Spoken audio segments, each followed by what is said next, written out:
TZM Education. A lecture by James Phillips, seen on the Z-Day in Berlin 2015.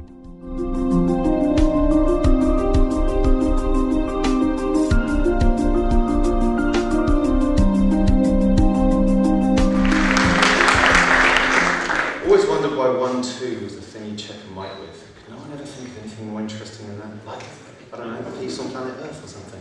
Anyway, I'm going to try and follow Abby Martin and Lee Camp. I don't think it's going to happen, but I'll give it a whirl anyway.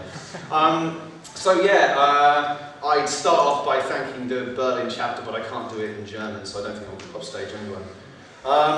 So, I'll just get straight on to it. What is Zeitgeist Education, or TZM Education, and why do I think it's such an important idea for the movement to adopt? Well, backtracking a little bit, as soon as I got involved in TZM in 2010, something in my gut told me, man, you've got to go and talk to kids about this stuff. I figured they'll probably get it faster than the adults will, having not had their brains melted just yet. But is this assumption actually true? Or am I simply going into schools to talk to kids about this stuff to prolong a childhood I never really left?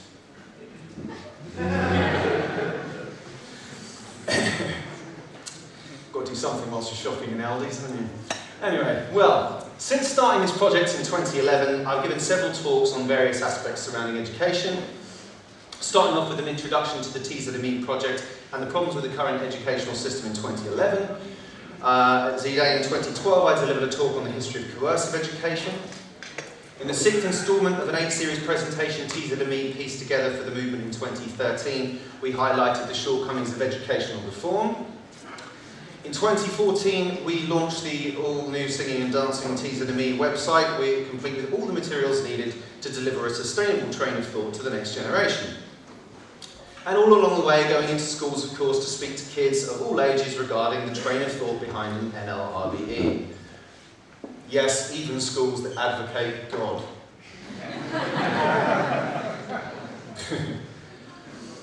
And I'm afraid to say that I was, in fact, wrong all along. This whole idea was not as good as I first hoped. It's better. In fact, it's so good. It's so good that it might just be better than every other form of activism we engage in combined. So what I'm going to say today is that if we don't start to adopt this approach as a major part of our overall strategy, then the transition of understanding and values needed for the shift to a sustainable socio-economic system is extremely unlikely to come about. Therefore, the title of my talk today is TZM Launchpad Sustainability. Part 1, Schools with Purpose. So what exactly is the point of school and education anyway? This might seem like an obvious question, but it's actually an often overlooked one, with everybody seemingly knowing what the point of school and education is. So we can move right along to the raising of test scores, enabling kids to grow up and find themselves a job in the marketplace, helping their country to become more competitive. Here are some token examples of this general consensus, starting off with US Secretary of Education Art Duncan, who said it doesn't matter how poor, how tough the family background, socio-economic challenges, where students have longer days, longer weeks, longer years, that's making a difference. His UK counterpart Nicky Morgan recently said, as we inject further choice and competition to the school system, parents and students will rightly demand more information from us so they can exercise their choice more effectively. It makes me feel all warm inside. The head of the OECD, Angel Gurria, said, in a global economy, competitiveness and future job prospects will depend on what people can do with what they know. This sort of rhetoric should come as no surprise, of course, as it's in perfect lockstep with the core attributes of the market system. So, presuming that our principal interest as a society should surely be the promotion of childhood well-being, I'd like to see a strong correlation between educational scores and childhood happiness. But actually, this isn't the case. A 2014 report by the UN into this issue found that whilst it is possible to produce a good educational outcome without making students unhappy, higher educational achievement did not necessarily guarantee happiness amongst students. It stated that while the Republic of Korea came in first in terms of having the highest proportion of top performers among OECD countries, it also fell to the bottom of the happiness list. On the other hand, Indonesian students are now called the happiest kids in the world, even though their PISA performance was actually second from the bottom. But as a teacher I once met pointed out to me, he said, school is all about teaching kids to do what they need to do, regardless of whether they like it or not. After all, they better get used to it. That's what's coming their way anyway. Or is it? In Daniel Pink's book, A Whole New Mind, he uses the metaphor of the right and left hemispheres of the brain to argue that the typical left brain tasks of computation and number crunching, valued by industry in the past and in today, while still being important in times to come, will diminish greatly in the future due to technological unemployment and outsourcing. He goes on to make the case that these trends show why those in business would be wise to focus on developing more creative, empathic and life-enhancing job roles, as well as a radically different approach to providing incentives for innovation. So, what kind of education system would we need to deliver such and support such a radical shift? The research outlined in the book Drive by the same author shows that if you reward laborious, repetitive tasks with more money, you will indeed get better results. However, for inspiring intrinsic motivation, innovation and ingenuity, more money not only doesn't help, it actually makes things worse. The same is true for extrinsic motivators such as grades, praise and punishments that found in education. Extensive studies outlined in the book Punished by Rewards show that the use of extrinsic motivators in learning typically leads to three outcomes. They are: one, a decrease in the long-term intrinsic motivation in the subject or task in question. This is because there's no reason for the student to take interest in something once the subject, once the grade on offer has been obtained. Two, they limit the ability for students to think outside the box, take risks or think creatively. This is because to take risks by necessity is to compromise your chance of getting that grade. And three, to apply the bare minimum of effort to acquire the grade on offer. After all, what's the point in putting in more effort once you've got the grade? There's little point to pursue the topic further.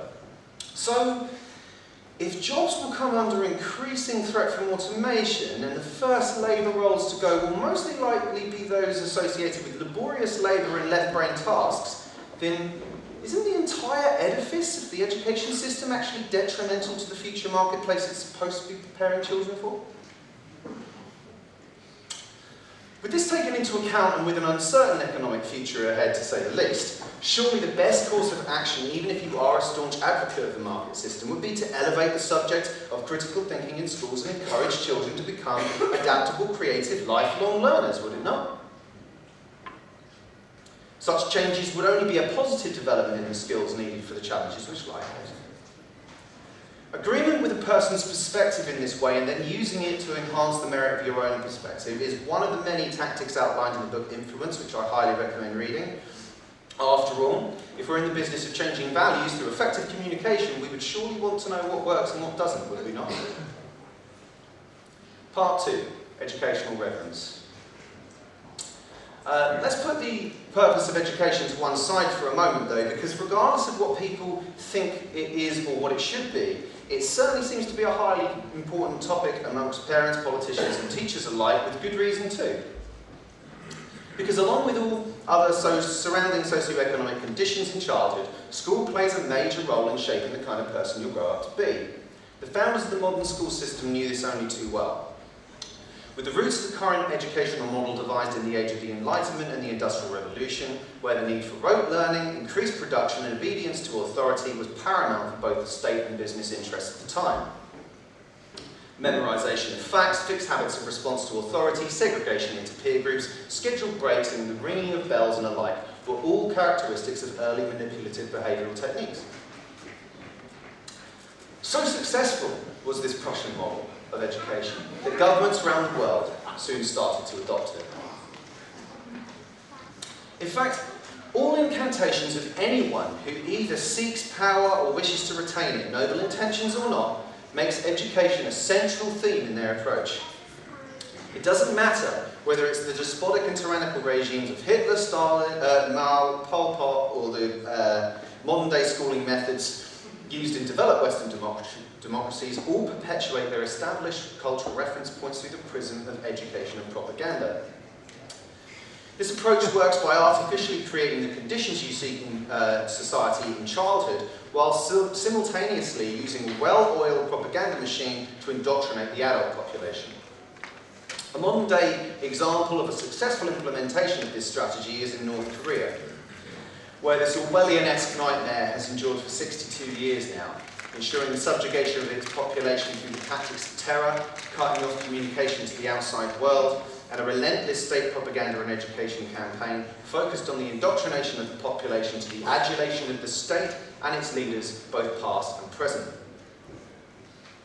But putting aside the barbaric and tyrannical nature of this regime for a second though, it's actually worth considering how it's actually managed to maintain this hellish status quo for quite so long. One of the major factors is that many in North Korea have now simply grown up never knowing anything different. The same could be said of slavery. It's hardly ever questioned because it was normalised in the culture. Religion too recognises the importance of establishing their particular belief system in childhood, and statistics back this up, with roughly 2/3 of those raised in a religion going on to adopt that religion later on in life. A study carried out by third-grade school teacher Jane Elliott in the United States in 1970 showed just how easy it is to create prejudice between children. She did this by highlighting an arbitrary difference between brown and blue-eyed students and giving privileges and penalties to exacerbate the division. Students were soon engaging in hostilities along these lines, with the test scores of the subordinate group significantly diminished as a result. These examples should hopefully help to highlight the huge importance that childhood experience has on the values we adopt later on in life. However, the evidence is not merely anecdotal, and it was referenced a little bit earlier in Peter's talk as well, with the multidisciplinary field of developmental psychology confirming that behavioural patterns established in the progressive stages of adolescence become increasingly more difficult to shift in later life. A recent Harvard University report by the National Centre on the Developing Child confirmed this perspective when it stated that both brain architecture and developing abilities are built from the bottom up, with simple circuits and skills providing the scaffolding for more advanced circuits and skills over time. Toxic stress in early childhood is associated with persistent effects on the nervous system and stress hormone systems that can damage developing brain architecture and lead to lifelong problems in learning, behaviour, and both physical and mental health.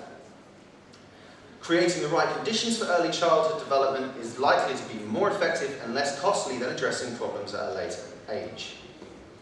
This isn't to say that we can't change later on in life, of course, with a recent study published in Science showing that we will change whether we like it or not. It stated, the older you get, the less you believe you have changed or will change. This finding isn't surprising. For years, researchers have confirmed the common sense idea that one's personality and preferences become more stable with age. It goes on to say, however, that although personality and values do tend to become more stable with age, people generally underestimate the extent of future personality shifts.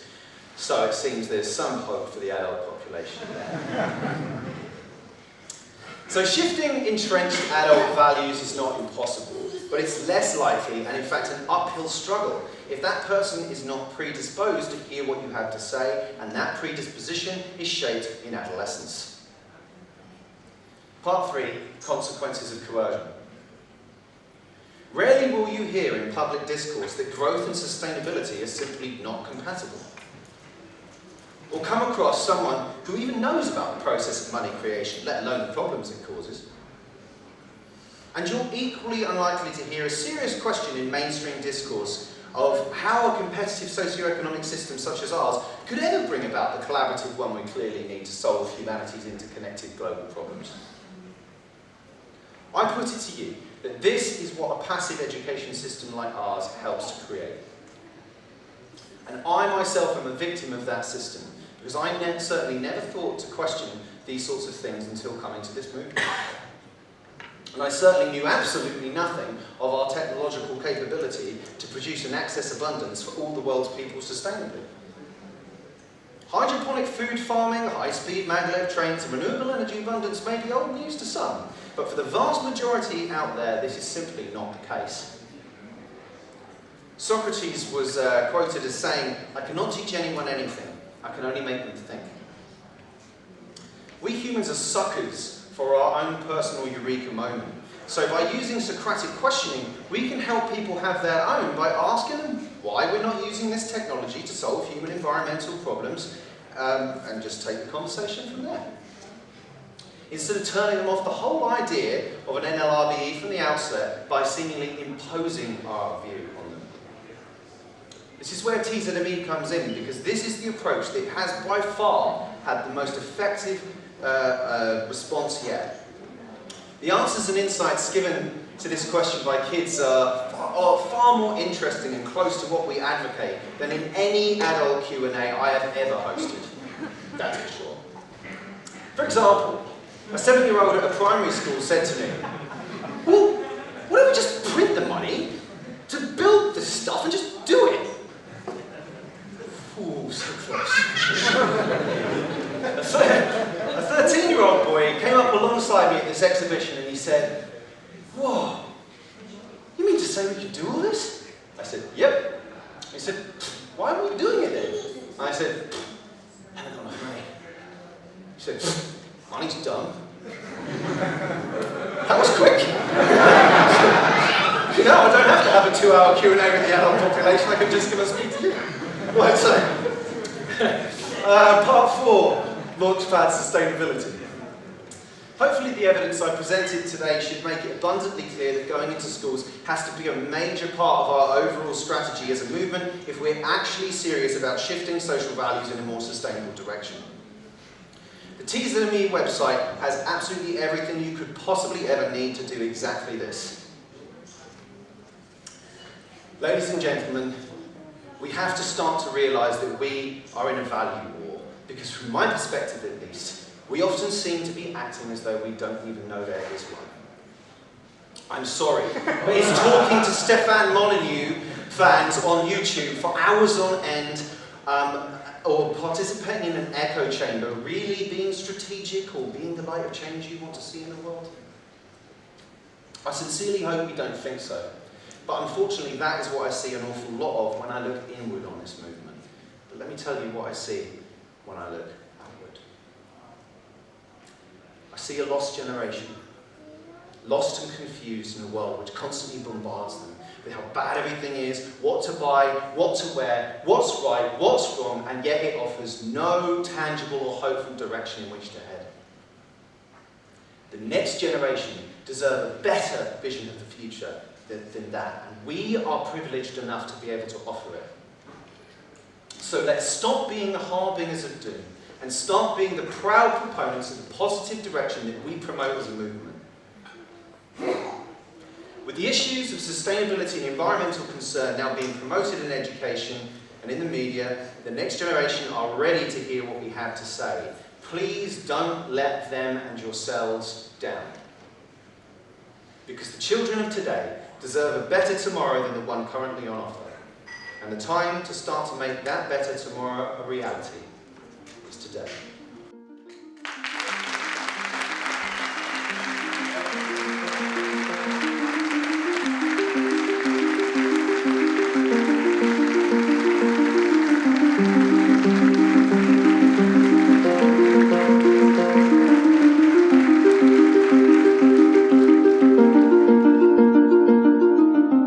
For further information, visit our website or contact your local chapter.